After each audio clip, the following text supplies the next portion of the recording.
Capítulo 12. O homem diante da lei. Tudo o que existe é um fenômeno em movimento, dirigido por uma lei que, distinguindo-se em muitas modificações particulares, orienta os movimentos de todos os fenômenos. Esta lei constitui o código que regula o seu contínuo transformar-se. Pelo fato de representar uma inteligência e uma vontade de ação realizadora, podemos concebê-la como uma manifestação da personalidade de Deus transcendente, que deste modo manifesta-se imanente nas formas de nosso universo, cujo funcionamento depende daquela lei, que estabelece as normas segundo as quais o processo da existência deve se desenvolver. Ela abarca também a conduta humana, fixando-lhe uma espécie de trilhos, ao longo dos quais esta deve atuar. Há, portanto, inserido na vida, acima de todo separatismo religioso, um único regulamento para esta estrada, igual para todos, segundo o qual o tráfego deve se desenvolver seguindo uma ordem pré-estabelecida. Assim está traçada a via a percorrer, que é dada pela evolução do antissistema para o sistema. E tal como ocorre com as normas do trânsito, tudo é disciplinado a fim de que não haja desastres. Enquadrado em tal rede de regulamentos, o ser permanece livre nos seus movimentos, gozando de plena autonomia, e não preso como uma peça passiva na mecânica universal. Esse livre-arbítrio permite que ele possa cometer erros violando a lei. Como evitar, então, que a liberdade transforme a ordem em caos? Este perigo é bastante grave, não só porque a natureza rebelde do homem, filha do antissistema, leva-o a querer se impor à lei, mas também porque ele conhece pouco o regulamento da estrada, razão pela qual o transgride a cada passo. Pode-se imaginar as consequências de tais métodos, que acarretam movimentos desordenados em um tráfego intenso. Isto é o que está ocorrendo em nosso mundo. O que acontece então? Temos batidas, lutas, processos, danos a pagar e questões similares. Eis os efeitos da desordem. Pode-se violar a lei, mas ninguém pode se furtar às consequências proporcionais à violação. Tudo isso funciona como corretivo e tem a finalidade de reconduzir o violador às normas e aos limites do regulamento. O dano que ele sofre o ensina a não mais transgredir a lei, que por meio de suas sanções impostas aos violadores, é também mestre que ensina, porque age não apenas para manter a ordem entre os que a obedecem, mas também para reconduzir à ordem os desobedientes, os quais, assim, aprendem às próprias custas a conhecer a lei e a saber usar a própria liberdade com conhecimento e responsabilidade. Depois, não ocorrendo novos danos, não há consequências a pagar. Tudo corre bem quando o ser sabe se mover disciplinadamente. Na lei, a cada erro está ligada automaticamente a sua correção, e com isso, a eliminação dos males a que todo erro conduz. Isso mostra a sabedoria contida na lei e nos prova que a finalidade da dor não é a vingança nem a punição, mas sim o ensinamento, a fim de que não se repita o erro e seja possível, assim, evitando o próprio dano, seguir na direção do bem e da própria felicidade. Estabelecendo para cada movimento a estrada correta a seguir, a lei é como um trilho sobre o qual a vida caminha. Quando se sai dele, ocorre um enguiço no funcionamento, percebido sob a forma de dor, sensação esta que nos adverte da presença desse desajuste, a fim de evitá-lo e assim evitar também o erro que o produz e, consequentemente, a dor resultante. Constatamos este fato também em nosso organismo. Cada ser existe dentro de uma forma, assim como cada fenômeno é individuado por um dado tipo de transformismo. Esta forma ou tipo é o veículo por meio do qual o ser e o fenômeno desenvolvem a sua atividade. Esse veículo é um meio para alcançar esse fim, que representa um enquadramento obrigatório na ordem. Cada veículo é diferente e expressa um determinado modo de existir, correspondente a uma determinada ordem particular. Mas a lei, responsável pela ordem, é igual para todos. Esta ordem da lei são os trilhos da existência. Esses trilhos permitem uma oscilação, consequência da liberdade do ser, necessária também para seguir a escola da sua experimentação. Funcionam como se fossem trilhos elásticos para permitir os deslocamentos colaterais. Mas elasticidade não significa violabilidade da lei, uma definitiva saída do caminho correto. Ao contrário, significa um impulso de atração e retorno para a justa posição desse caminho, tanto maior quanto mais o ser dele se afaste. É assim que quanto mais se erra, tanto mais se é corrigido e tanto mais se aprende a não errar, porque quanto maior o afastamento da lei, mais se é obrigado a voltar para ela e a permanecer nela. Assim, a ordem, num certo sentido, é violável, mas tende automaticamente a se reconstituir. A lei é um fato verdadeiro, real, continuamente em funcionamento, sempre atuante. Podemos nos exprimir também com uma imagem. O trabalho do homem ao atravessar a vida pode ser comparado àquele de quem aprende a andar de bicicleta ao longo de um corredor entre duas paredes, sem saber ainda se equilibrar. No meio da estrada está assinalado o caminho correto a seguir, mas o ciclista inexperiente vai ora para um lado, ora para outro. Assim, ele termina batendo de um lado, cai e se machuca, mas aprende a não se jogar mais para aquele lado. Então, fortalecido por essa experiência, evita repeti-la, mas se deixa desviar para o lado oposto. Então cai de novo e se machuca. No entanto, aprende a não mais se jogar também para aquele lado. Batendo e tornando a bater, caindo e sofrendo, o ciclista, com essa técnica educativa, aprende a não se chocar com as paredes laterais que estabelecem o seu caminho, mantendo-se na via correta a seguir, assinalada no meio da estrada, o caminho da lei. Substancialmente, esta lei representa a presença de Deus.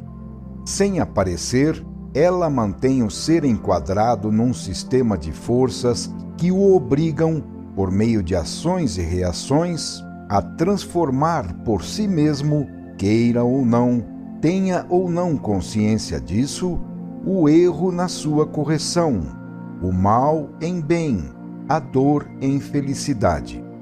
Esse processo de cura de todo o mal existente é a grande obra de Deus para dirigir a recondução do ser do antissistema ao estado de sistema, processo que se desenvolve por concatenação de momentos sucessivos, segundo a lei de causa e efeito, através de golpes e contragolpes, uns como consequência dos outros. Nessa concatenação, a correção do erro não é instantânea.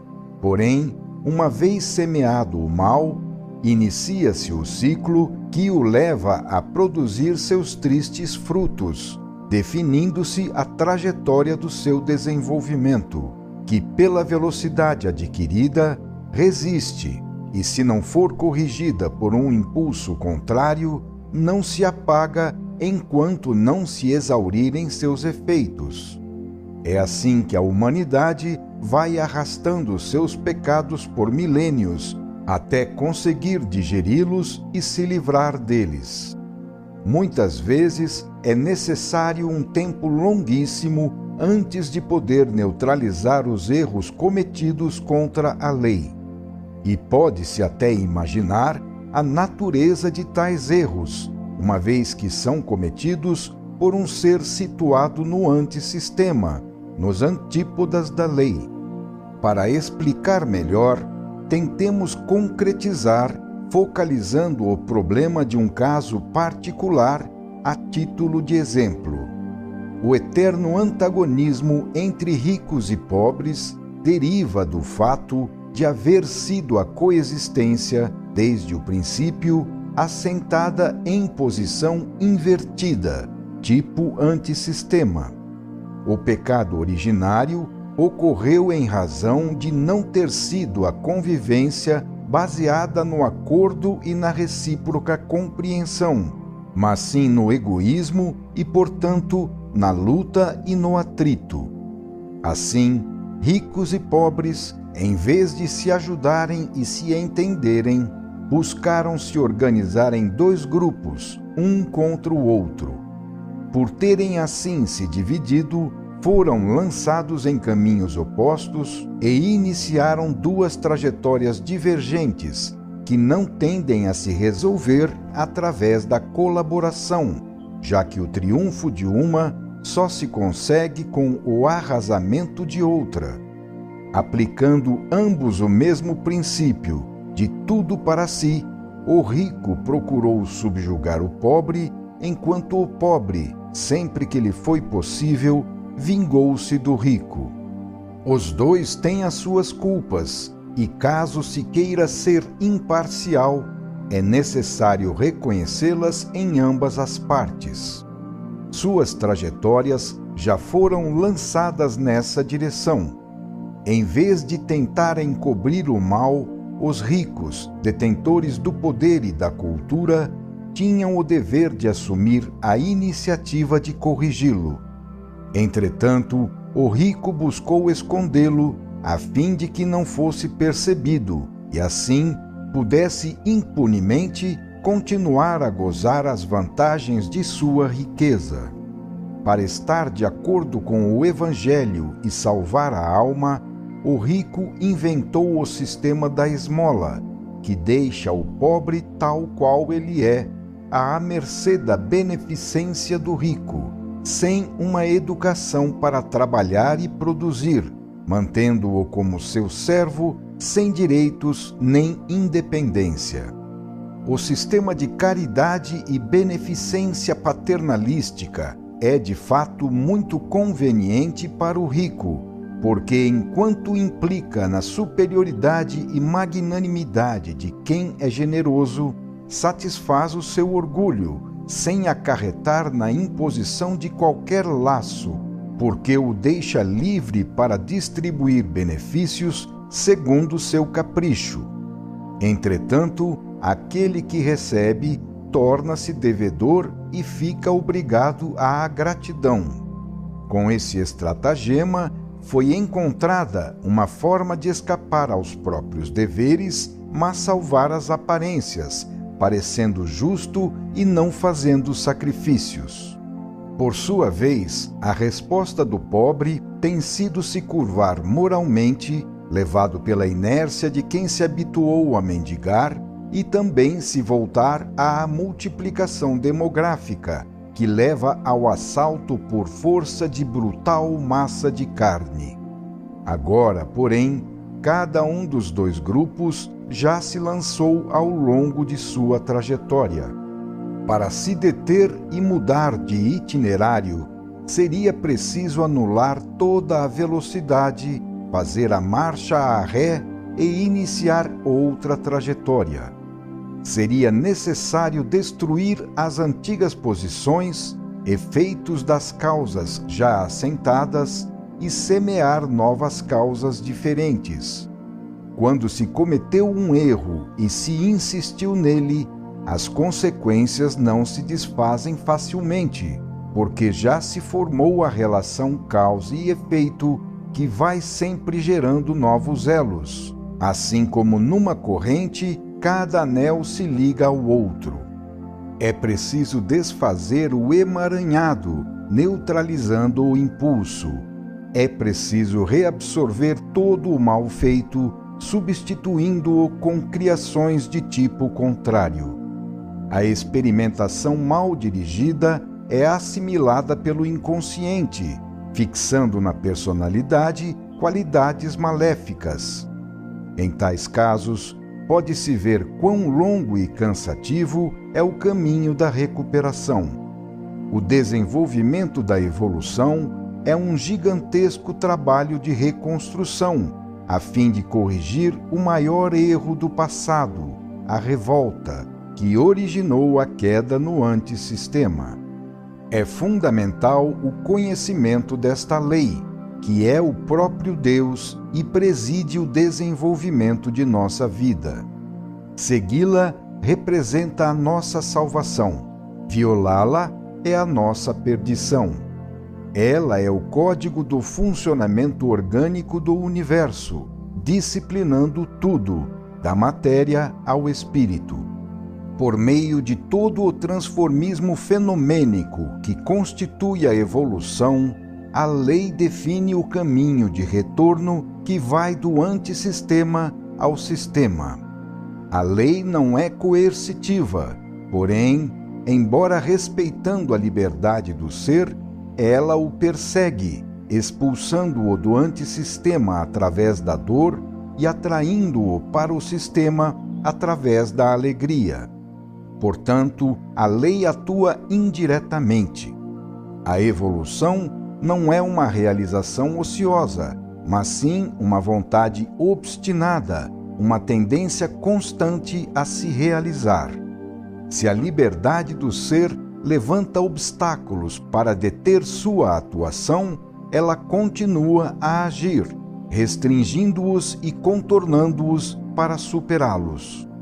A lei é paciente e elástica, mas nem por isso é menos decidida no seu impulso para o alto.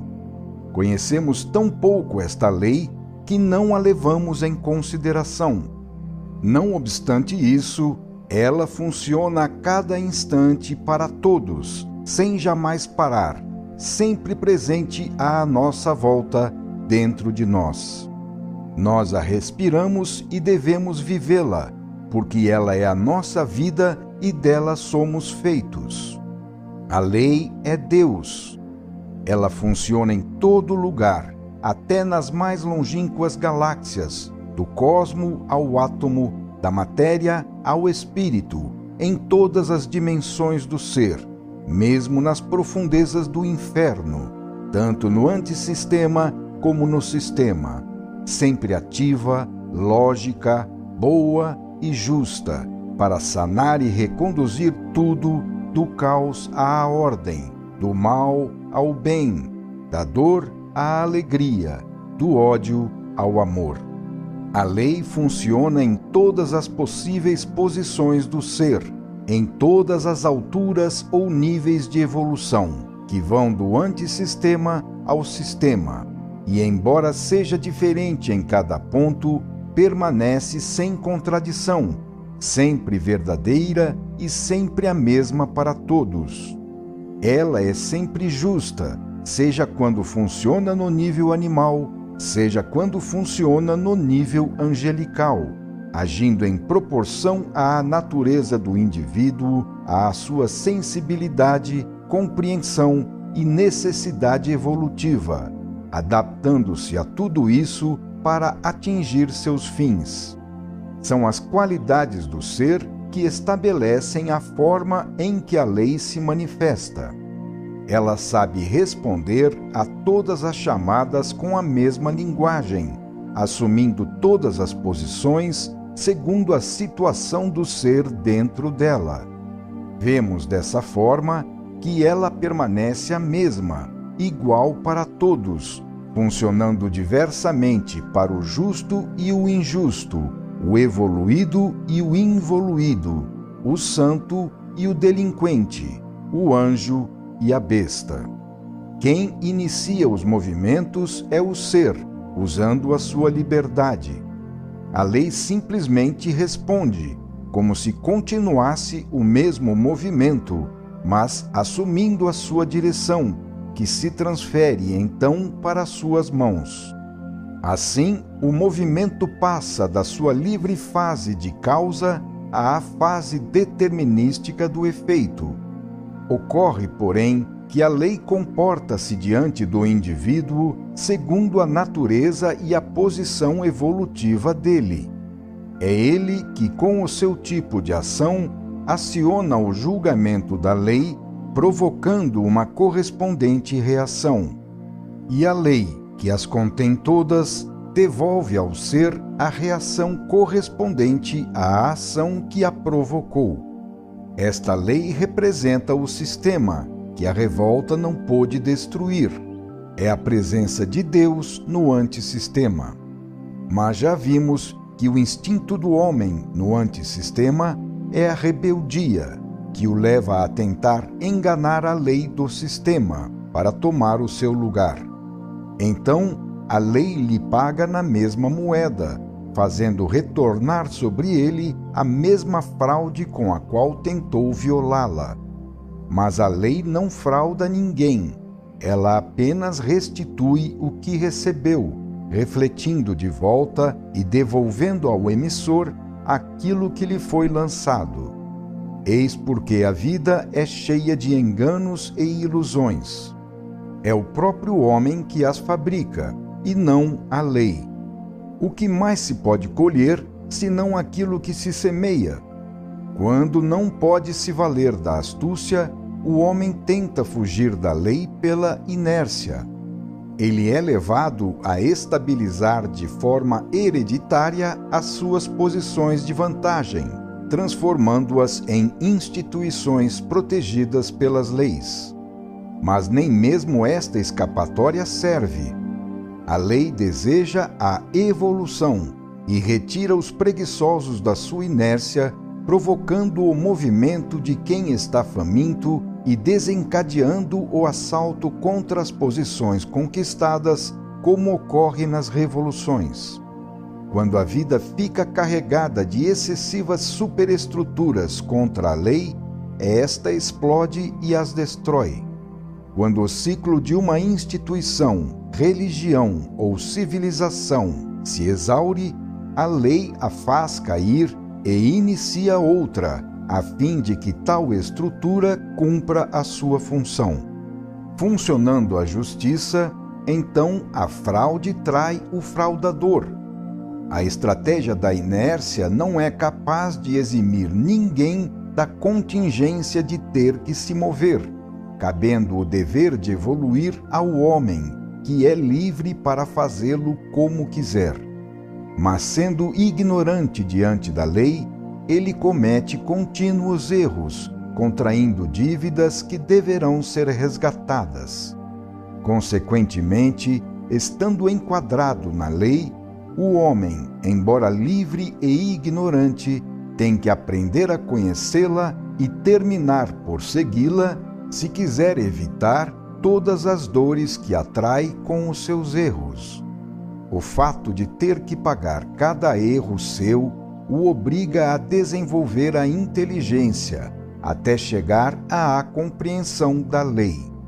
É exatamente isso que a mente humana está fazendo hoje com as descobertas científicas, com a conquista da ordem moral e social e com o progresso da civilização em todos os campos. Cada conquista significa uma diminuição de erros e, portanto, de dores. Desse modo, vai-se do antissistema para o sistema, e a compreensão da lei resolve-se na compreensão de Deus. Todo o universo avança fatalmente para Deus. Pode-se negar o Deus antropomórfico das religiões, mas não se pode negar a evidente presença de um Deus como aqui o concebemos. E como fugir a ele? Caso se tente enganá-lo, engana-se a si mesmo. Caso se resista, inerte à sua atração, esta mesma atração nos obriga a avançar. E se não o conhecemos, temos de pagar com a nossa dor os erros de nossa ignorância. Tudo o que existe está compreendido na ordem da lei. Ela dirige todos os movimentos, dos astros e planetas aos elementos do átomo. Dirige o desenvolvimento da vida e dos destinos, canalizando cada fenômeno para uma inconfundível linha de desenvolvimento que o individualiza diante de todos os outros. Os fenômenos são infinitos e as respectivas linhas de desenvolvimento são enquadradas nas dimensões de espaço e tempo ao longo de uma ilimitada concatenação de causas e efeitos. Dentro da grande lei, cada fenômeno obedece a uma lei particular, que lhe define a trajetória, estabelece os limites e disciplina os movimentos. O desenvolvimento de todas essas trajetórias segue uma ordem suprema, que permanece inabalável mesmo diante dos núcleos de desordem, que aquela ordem circunscreve, isola e corrige. Cada uma dessas trajetórias enreda-se com as outras sem se perder, repercutindo e ecoando, sem, no entanto, se confundir com elas. Tudo é livre, mas guiado, autônomo, mas interdependente, individualizado e definido por si mesmo, mas colocado no seu lugar, na devida posição dentro da ordem universal e em função dela. A lei está em tudo o que existe. Ela é o princípio que anima as formas, por meio das quais ela se manifesta. É o princípio que constitui a própria vida das formas, porque não apenas estabelece seu nascimento, desenvolvimento e fim, mas também as reproduz depois, a fim de que cumpram o tipo de ciclo estabelecido para cada uma delas, seguindo um determinado ritmo de desenvolvimento no tempo. A lei não é um código escrito morto, mas sim uma corrente viva e pensante, sempre em ação, funcionando no íntimo de tudo o que existe, no incessante processo do seu desenvolvimento. Tudo isso, mesmo se expandindo em uma infinita multiplicação de ramos particulares, deriva, no entanto, de um único tronco, de um princípio simples fundamental, que rege um conceito extremamente complexo. Pode-se, assim, subir da periferia ao centro, onde, além do imensamente múltiplo, encontra-se a unidade que o rege. A maravilha, porém, não está somente em encontrar a simplicidade no fundo da complexidade, mas também no fato de que essa multiplicidade compõe um grande organismo, pensado e criado pela mente de Deus, que assim, constituindo-se no seu espírito animador e impulso salvador, o move, o alimenta e o reconstrói em cada instante da vida. Essa mente tudo sabe, tendo a capacidade e o poder de atuar em tudo e de trabalhar continuamente em sentido construtivo. Este é o Deus que a ciência não poderá deixar de descobrir com as suas pesquisas. Este é o conceito que uma humanidade mais iluminada haverá de ter dele. O mundo está mergulhado na ilusão, longe da compreensão da realidade, embora até isso se explique e se justifique. O problema da dor é uma questão de ignorância da lei, porque é esta ignorância que leva ao erro e este à dor. No sistema conhece-se a lei, portanto não se cometem erros, e assim não existe a dor. Com a revolta e a queda, o ser perdeu o conhecimento e, desse modo, impôs uma punição a si mesmo, porque se tornou cego e, sem a visão para se orientar, vai sempre se chocando contra a lei, determinando assim as contínuas reações e constantes dores. O jogo é simples e evidente, mas os seres, com os olhos vendados, não o percebem. Disso surge a necessidade de reconquistar trabalhosamente o conhecimento por meio da evolução, através de uma longa experimentação que, diante da vida, poderia ser comparada ao método primitivo do tato, de que se valem os cegos para chegar a conhecer o mundo. É triste, mas para os cegos não há outro método. De resto, o ser colocou-se por seu livre-arbítrio em tais condições. E se quis cair com a involução, é justo, portanto, que lhe caiba agora a obra de reconstrução com a evolução. Ele não compreendeu que se revoltar contra Deus não era aumento de vida, mas sim suicídio, erro que continua a repetir a cada passo. A vida está em Deus, portanto, é loucura buscá-la na morte, como faz quem se afasta de Deus, opondo-se à lei em vez de se unir a ela. Ninguém pode deslocar estes princípios fundamentais da existência.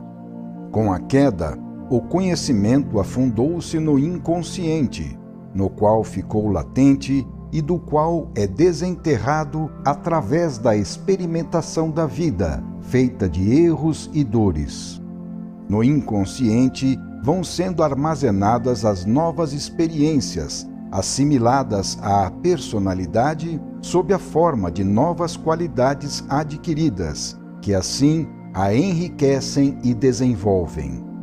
A zona do consciente é o campo de trabalho que leva a novas aquisições. Quando o ser começa a funcionar no superconsciente, então está superando o método cognitivo do tato. Nessa condição, estão de novo florescendo nele as perdidas funções da visão, constituindo outro tipo de instrumento para o conhecimento. Dessa forma, a recuperação do conhecimento soterrado no inconsciente é feita através de 3 fases progressivas de conquista de consciência. Primeira, o subconsciente, que representa a parte mais baixa do consciente e contém armazenadas as experiências já vividas, de tipo animal. Segunda, o consciente, que representa a parte ativa de experimentação e aquisição de novas qualidades, mais evoluídas, de tipo humano, referentes ao nível de vida atual. Terceira, o superconsciente, projetado para atividades futuras e dirigido para realizações hoje imaginadas sob a forma de ideais. Todos os seres, porém, no degrau evolutivo que atingiram, estão empenhados, de acordo com o respectivo nível e grau de desenvolvimento, nessas reconstruções de consciência. Cada forma de existir representa um determinado plano de evolução atingido, um dado grau de reconstrução realizada, do reino mineral ao vegetal, ao animal, ao humano e ao super-humano. Cada vida eleva-se no substrato das suas experiências passadas, vividas nos planos mais baixos, e traz delas em seu íntimo o fruto que constitui a sua sabedoria, a sua imersão do inconsciente com a conquista da consciência na subida do antissistema para o sistema. É por estas razões que o homem guarda consigo a sabedoria da vida mineral, vegetal e animal, através das quais reconstruiu-se até a sua atual fase humana, e agora, percorrendo-a, prepara-se para a próxima, a super-humana, que ele entrevê na luz do ideal longínquo. Estas observações nos permitem melhor compreender o fenômeno da evolução, que deverá ser completamente percorrido em toda a sua extensão e em todos os seus particulares, a fim de que a reconstrução seja completa em cada ponto. Tijolo por tijolo, devemos reconstruir a casa derrubada. A montanha do sistema é toda escalada a partir dos lugares mais baixos do antissistema com as nossas pernas e a nossa fadiga. Conclui-se daí que são improdutivas as atitudes ascéticas na tentativa de encurtar as distâncias através de assaltos contra a própria natureza inferior a fim de queimar etapas. O ascetismo só é válido quando se trata da última etapa de uma longa maturação interior, quando não mais se admitem formas improvisadas. É preciso percorrer todo o caminho. Não é possível atingir subitamente a zona do ideal sem ter antes vivido as experiências terrestres necessárias à maturidade. Se a vida é uma escola, é porque nela nos exercitamos naturalmente.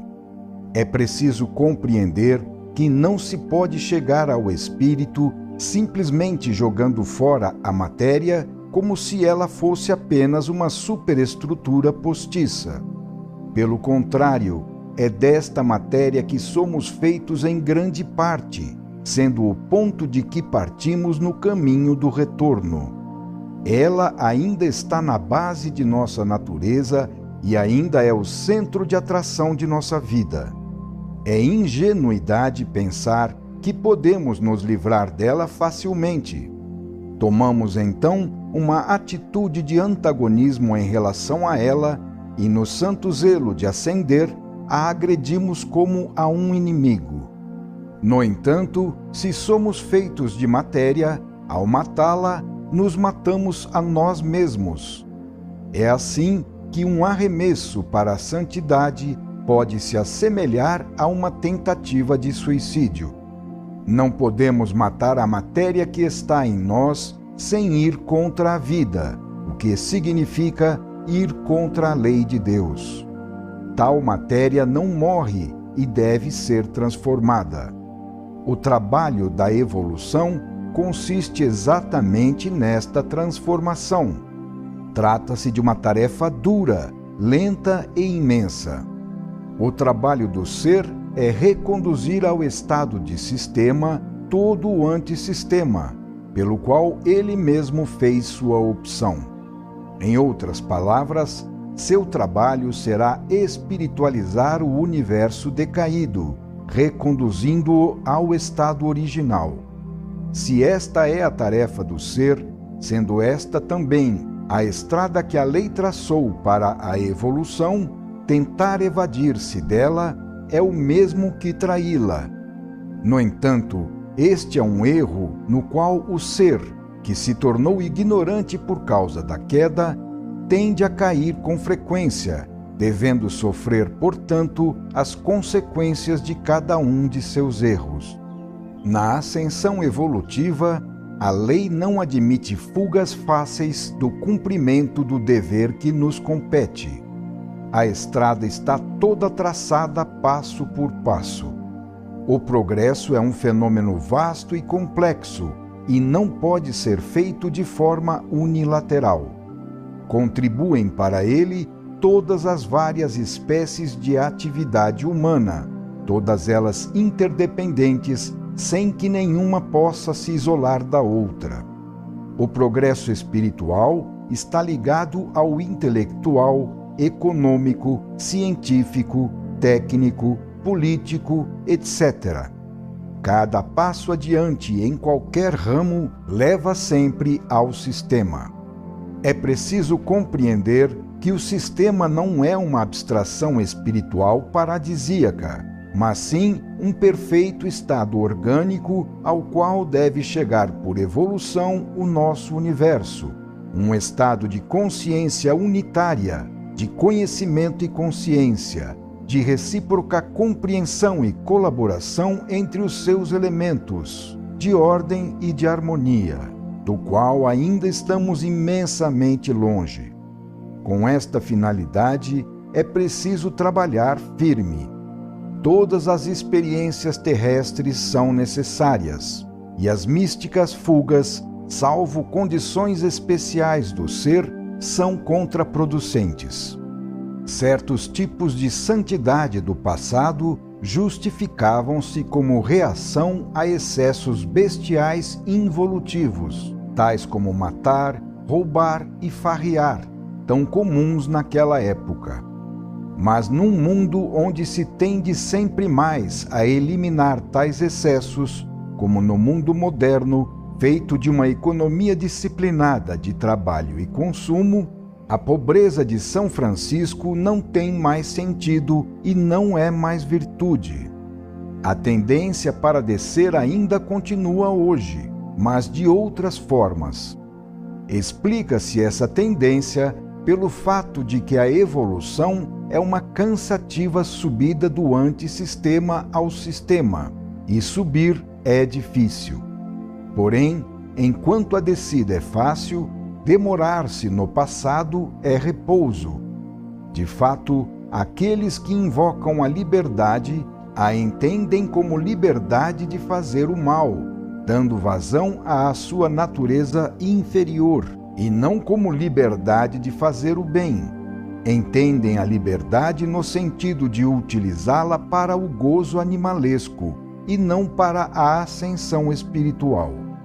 Com a queda, a existência fragmentou-se no dualismo. De um lado, o conhecimento, que significa ordem segundo a lei e alegria no sistema. De outro lado, a ignorância, que significa desordem na anti-lei e dor no antissistema. Surgiu assim o método da cisão dualística inerente ao antissistema, dado pela ação do ser contra a lei e pelas reações opostas que a lei aplica ao ser com o processo de contragolpes corretivos do erro através da dor. A lei só pode atuar com o sistema da compensação entre contrários.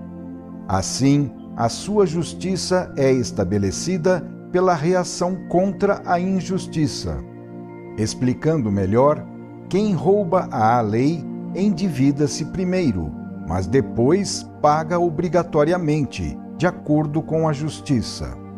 Trata-se de um sistema de luta, revoltado contra si mesmo, negativo, danoso, absurdo, capaz de produzir somente fadiga e dor. Um sistema invertido, no qual foi fragmentada a unidade original do sistema e o qual está evidentemente derrocado da sua primeira posição, revelando com a sua forma ser derivado de uma inversão que lançou o ser em direção autodestrutiva. O nosso universo é consequência desta inversão, estando, por isso, obrigado a percorrer, com a evolução, o caminho do endireitamento. Assim, só é possível achar o caminho certo corrigindo o caminho errado, a verdade corrigindo o erro, a justiça corrigindo a injustiça, o bem eliminando o mal. Ora, no antissistema é abundante o material negativo a purificar, do qual devemos nos livrar utilizando o máximo possível a disciplina da lei, embora seja do caos da anti-lei que evoluiremos para a ordem. Assim, caminhamos todos marcados por uma imensa fadiga, consequência do mal que fizemos e pelo qual devemos pagar, tendo sempre que refazer tudo desde o começo, avançando penosamente sob as chicotadas da lei, devidas à rebeldia e aplicadas com o método de responder ao abuso com a privação e à culpa com a punição. Sem jamais encontrar o equilíbrio da justa medida, somos sempre rechaçados pela disciplina das reações para dentro dos limites da lei, e mesmo permanecendo todos livres, nos autopunimos com o inferno por nós mesmos procurado. Tão sábio é o mecanismo da lei. Quando numa vida usou-se como fórmula de justiça o tudo para mim e nada para os outros, é lógico e fatal que depois, numa outra vida, seja imposta como fórmula de justiça o tudo para os outros e nada para mim. Assim, o peso é exato como deve ser na balança da lei. Com a evolução, o ser afasta-se dos métodos do antissistema e vai assimilando os do sistema. Assim, gradativamente, vai se extinguindo o método dos contragolpes, dos opostos em luta, pois evoluindo, o ser afasta-se do antissistema, que vai perdendo a força porquanto a evolução o mata. A tendência da evolução é eliminar tal contraste, reconduzindo o ser da cisão à unidade. Então, quanto mais o ser disciplina-se e reentra na ordem, aproximando-se do sistema, sempre menos graves tornam-se as violações e as correções. Quanto mais o homem se civiliza, tanto menos ferozes são os delitos e as punições, que, influenciando-se reciprocamente, condicionam-se e ajustam-se proporcionalmente, de modo que a suavização de um lado permite que possa ocorrer um correspondente abrandamento do outro lado. E assim caminha-se para formas de vida melhores. O mesmo ocorre também com as religiões, que, evoluindo, preocupam-se mais com o desenvolvimento espiritual ou lado positivo de sistema do que com o sufocamento da parte material do ser através de duras penitências, ou lado negativo de antissistema. Desse modo, reentrando na ordem do sistema, tudo desloca-se. Então os cegos chegam a ver a lei e concebe-se a vida de outro modo, com seus pontos de referência e finalidade modificados, indo tudo girar em torno de outro centro. Os elementos de todo o processo, cuja existência é positivamente controlável em nosso mundo, são lei, ignorância, erro, dor e sabedoria. O homem não pode sair dessa estrada. Quanto maior a ignorância, maiores são o erro e a dor, que aumentarão à proporção que o ser estiver mergulhado no antissistema. E quanto menor a ignorância, menores são o erro e a dor, que diminuirão à proporção que o ser tiver ascendido ao sistema. Uma vez atingido o sistema, desaparecem a ignorância, o erro e a dor. O produto da evolução é a sabedoria, último termo do processo, condição na qual desaparecem estes outros. Podemos assim compreender que a grande função da evolução é curar e salvar, livrando o ser do mal e da dor para reconduzi-lo ao sistema. Não falamos aqui de uma opinião filosófica ou de fé, mas sim de uma evolução biológica e mental. Trata-se de um fato positivo universal, próprio da existência, independente das cisões raciais e religiosas. A evolução está incumbida de desenvolver a mente humana até conduzi-la à compreensão da lei, à compreensão de um Deus que é pensamento, sempre presente em toda parte, dirigindo todo o funcionamento orgânico de nosso universo em todos os níveis, da matéria ao espírito. Esta será a grande religião do futuro, constituída por fatos positivos, confirmada pela realidade dos fenômenos e compreendida por uma mente adulta. Uma religião muito diferente da mitologia, que é produto do inconsciente e da fé infantil, incapaz de compreender. Esta realidade já existe nos fenômenos, pois todos eles funcionam dirigidos pela lei. O que falta ao homem é uma mente capaz de vê-la, porque enquanto isso não ocorrer, ele ficará perdido em inúteis fantasias. Mas cabe à evolução o trabalho de desenvolver esta mente, que o homem fatalmente atingirá por maturidade, conforme está escrito na lei. Então, quando ele tiver compreendido como são verdadeiramente as coisas, não cometerá tantos erros, nem pagará com tantas dores. Será possível ver, então, como é importante compreender e seguir a função salvadora da evolução. Encontramo-nos às portas de uma nova e maior civilização, diante da qual hoje somos subdesenvolvidos. A evolução está amadurecendo a mente humana para reconduzi-la a compreender. Isto possibilitará a realização de vidas cada vez menos ferozes e sempre mais elevadas. O homem aprenderá a conhecer a ordem universal e a se mover nela com disciplina, sem transformá-la, com sua louca conduta, num inferno. Existimos dentro de um grande organismo. É preciso aprender a conhecer sua estrutura e funcionamento para que possamos nos mover dentro dele com destreza e sabedoria. Hoje, a tendência do homem é violar aquela ordem.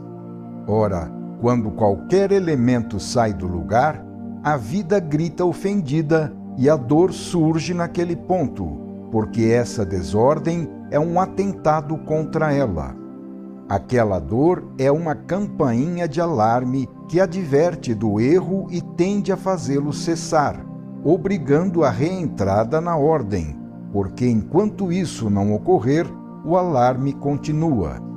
Trata-se de um previdente, automático e salutar meio de defesa e salvação.